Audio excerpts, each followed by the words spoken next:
Okay, ready? 5 seconds before the performance. Places, everybody. Welcome to Theatre First with Alex First. Catholic guilt and US conservative politics are given a whack in the Australian premiere of Will Arbery's Heroes of the Fourth Turning. The play was a finalist for the 2020 Pulitzer Prize for Drama. It's late at night in Wyoming. 7 years after they graduated from a small Catholic college, former students have gathered at an after-party. They've returned to celebrate the elevation of their mentor, Dr. Gina Presson, played by Margaret Mills. She's just been inducted as college president. Most ex-students have now left the get-together, but 4 remain. Each of them has their issues. In short, they're all messed up in some way and are trying to chart a path forward. Kevin, Darcy Kent, is decidedly under the weather. He's drunk far too much whiskey. He's angst-riddled and bemoans how pathetic he is. He appears largely friendless, spends too much time online and desperately wants a girlfriend. Kevin also seeks answers to serious religious questions.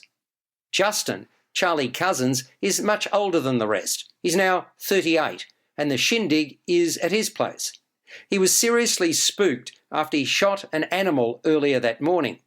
Justin has had a troubled past. Now he's written a short story for children to try to explain the power of God.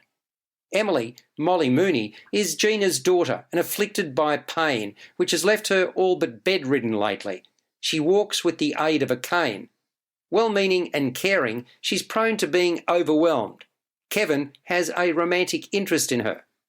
Teresa, Annie Shapiro, is an intellectual who always speaks her mind and does so at the rate of knots. She has a my way or the highway approach to life. While a student, she faced being expelled for a sexual relationship. Now she writes for a right-wing publication and is engaged to be married. The play's title refers to an American prophecy concerning life cycles, whereby the past will inform the future. Heroes of the Fourth Turning is word-heavy. There's a lot thrown at us, and an understanding of American politics would be a decided advantage. Beyond that, much of the conversation is centred around religion and feelings of inadequacy overlaid with political bias. It was informed by the playwright's own upbringing.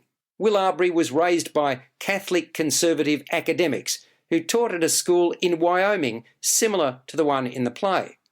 The performances are first-rate. All impress.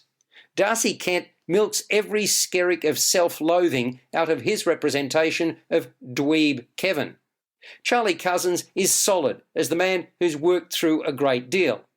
Molly Mooney displays vulnerability and empathy as Emily. Annie Shapiro dazzles as the arrogant voice of outrage, Teresa. Margaret Mills appears late in the piece and makes her mark as the respected professor who provided direction that is now being challenged. A simple set reveals the outside of an old wooden home with a chair and a couple of logs.